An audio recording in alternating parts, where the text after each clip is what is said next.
Hi, this is Brittany Hammer, or GingerSnap Regional Program Director for Camp Kesem. This certification is for all empowerment leaders to complete before camp. We'll be walking through the standards and expectations, as well as tips and tricks to have the most successful empowerment ceremony. First, why do we have empowerment?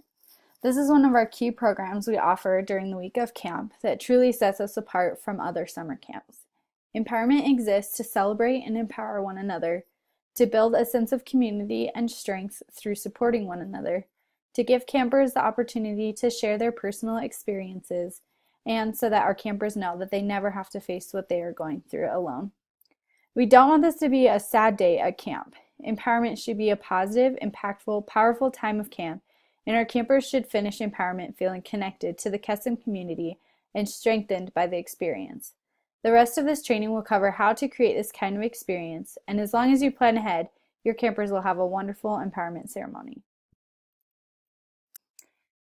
Just so we're all on the same page, an empowerment leader is a member of the admin team who is approved by your PD to receive extra trainings, or this quiz and video. You're responsible for creating the empowerment schedule and leading the program at camp. At least 2 people should be certified for each week of camp.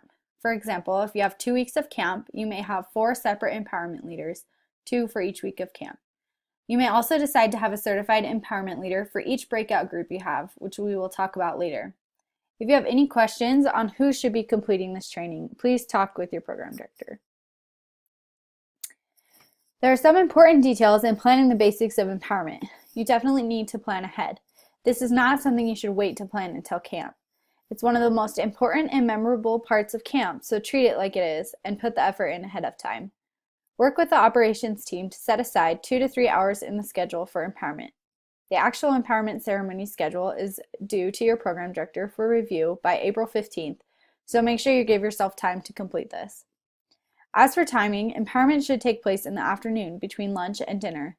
This was suggested by our mental health professionals to give our campers time to properly process the heightened emotions they may experience during empowerment. This also leaves you time to have a lot of fun activities before and after the ceremony.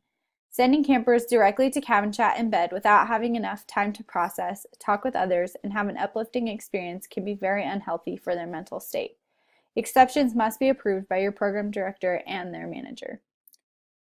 Make sure you take time in the morning of to prep your campers that a more serious time of camp is coming so they aren't surprised by the event. For the same reasons we recommend empowerment to happen during the day, we recommend you introduce empowerment the day of as opposed to the night before. Campers tend to focus in on what is happening the next day, and it can cause some anxious feelings that we don't want our campers going to bed with. All campers should go to the bathroom before starting the ceremony, so make sure to add that note to your schedule. Wherever the location of the ceremony is, make sure younger campers are nearest to the bathroom since they frequently need bathroom breaks. You should pick a location that allows everyone to focus on empowerment. Make sure that there is enough space for everyone and that the acoustics make it so that you can hear everyone. If you need a microphone, make sure to plan that. If people are going to be prepping meals in the kitchen, the dining hall may not be the best location for empowerment. Every location you pick will have its pros and cons, so weigh your options based on what will create the best overall experience for your camp. We also recommend choosing a place where you can control the lighting and temperature if possible. Outdoor spaces tend to have bugs, it can be hot, and then you have to worry about sunscreen, all things that will keep everyone's mind off of empowerment, which we do not want. Talk it over with your program director and your campsite director before choosing a location if you're unsure. There are 4 pillars to an empowerment ceremony that must be included in your planning: mood setting, sharing, warm fuzzy, and empower hour. There's an optional 5th pillar of a parent and loved one celebration. It is a standard that every chapter's empowerment ceremony has to have the core 4 pillars. We will now talk about each of these in depth. The optional parent and loved one celebration should be held the same day as empowerment, preferably the morning of. This is something a few of our chapters have done in the past, and it has been very impactful and special for those who participate. Everyone should be invited. This is a great time for all campers who choose to participate to celebrate the life, memory, or experiences they have had with a parent or loved one, regardless of whether or not that person is still living. No one's experience should keep them left out of having the opportunity to celebrate a loved one. The day before the celebration, counselors should find an opportunity to speak more privately with each camper and ask them if they would like to attend. They should be sure not to pressure the campers one way or another, and they should make themselves available to attend with the camper if that's what the camper wants. The invitation can be as simple as, I wanted to tell you a little bit about a new program we will have tomorrow. It's called Parent and Loved One Celebration. It's just a time to share fun memories and celebrate the life of someone we love. The activity is optional. There will be other activities happening during that time, and reassure them that it isn't anything critical like messy games. But the choice is up to you. What do you think? If any counselor is uncomfortable, help them practice and role play this conversation. This shouldn't be a stressful conversation to have, just a simple invitation, so you may need to help them out a little. Overall, this is a time to celebrate in honor or in memory of those who are special to our campers. The activities can vary. Some examples are sharing fun memories, decorating a luminary, doing a service project together to dedicate it to parents, building a rock garden, or writing letters to parents. They should be positive and uplifting. If this is something you're interested in doing, please talk with your program director and they can help you with the details of planning. The first pillar of empowerment is mood setting. This is a transition activity to get campers in a reflective, more mellow mood. It should also create a safe environment for sharing and respectful listening. Some examples are making rain, singing a calm song, a reflective art project, luminary bags, a trust walk, or journaling. At the end of mood setting, campers should be in a quieter mood, ready for reflection. If campers are still talking a lot or not quite settled, feel free to do another activity, but the examples we listed are very good at accomplishing this goal. The second pillar is sharing. This is an opportunity for our campers to share their experiences if they choose to. Before sharing begins, you should have one counselor set the example. They should share for 1 to 2 minutes, be selected ahead of time, and have what they are going to say approved ahead of time. It is really important that you review what they are going to talk about before they share because they are setting the example for everyone else in the room. Expectations should also be explicitly stated to everyone. Everyone participating should know this is a time to listen and share and be respectful to those who are talking. To help keep things positive and empowering, you should select a question that everyone can answer as they are sharing that will help guide their responses. Some examples of questions are, why is Camp Kesem better than Disney World? What is the best part of your Kesem family? What does Camp Kesem mean to you? When you think of Kesem, how does it make you feel?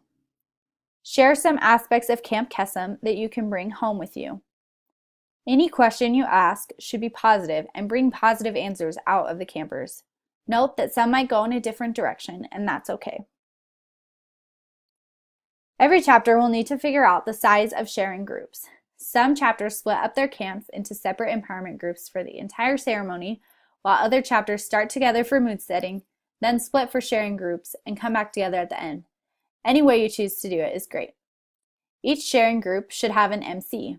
The MC will be the counselor that is the first to share and models appropriate sharing. Halfway through the sharing portion, the MC should stop, thank everyone for sharing, and let everyone know that we are halfway through. This is especially helpful with the younger campers as they know how much time is left that they need to stay attentive and respectful. Make sure that whatever you do, there are no more than 50 people in a sharing group.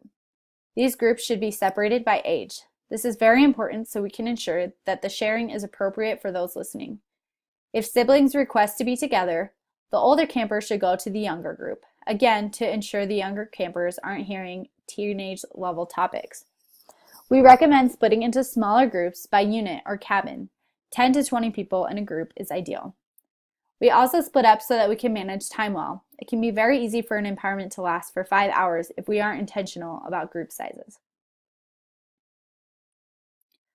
Appropriate sharing is so important. We don't want anyone who participates in empowerment to experience secondary trauma.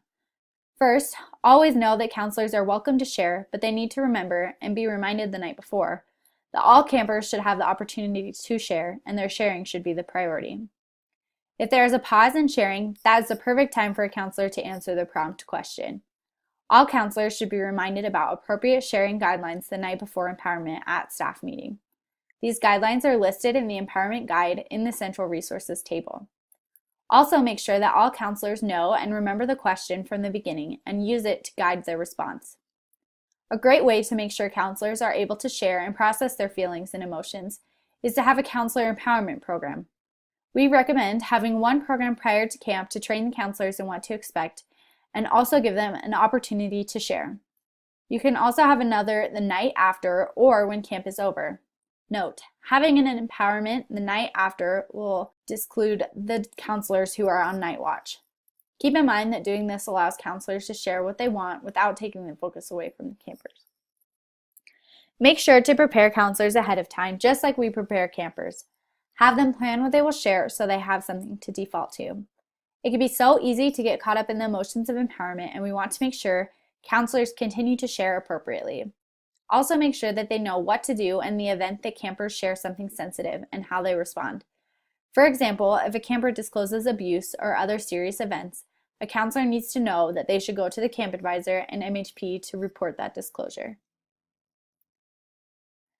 Campers and counselors can feel very emotional at empowerment. Make sure to have tissues on hand in each sharing group. Know that crying can be contagious, so if one camper or counselor starts crying, others may follow. If a camper or counselor needs to step away and take a break to gather themselves, let them step away from the group and come back when they feel ready. Make sure campers are never alone, and rule of 3 is kept away from the group. Note that your MHPs shouldn't be responsible for the kids who need to step out. They need to be available in case they aren't needed. They can assist if you need them, but counselors should be prepared to step out if their camper needs to.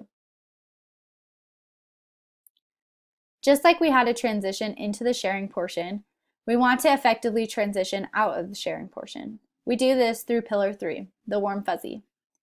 The MC or empowerment leader should thank everyone who shared and remind those who didn't that they can during cabin chat, if they choose to. This pillar should allow the campers to reflect on their feelings and leave empowerment feeling uplifted and focusing on the positive. Some examples are tap someone who, release of lanterns or balloons, cinnamon roll hug, connecting with yarn, a luminary walk, or the closing circle song. If you have questions on any of these, please talk with your program director for more details. Pillar 4 is our transition from empowerment back into camp fun. This needs to be an uplifting time. This is a time to have fun, but also allow those who need to take a break / talk with the MHP if needed. We need to get campers back in a positive state of mind before bed so they don't spend the evening feeling sad, anxious, or overburdened. Make sure you take time to plan out this pillar well because it is vital. Some examples are a surprise dance party, a glow stick party, messy games, a carnival, minute to win it games, free fun time with different stations to choose from, or any other fun activity you can think of. We've reviewed the timing, planning, preparation, and programming, and after you take the quiz, you are ready to plan your own empowerment program. Please be sure to ask your program director if you have any questions. Thanks for watching this training and have a great summer.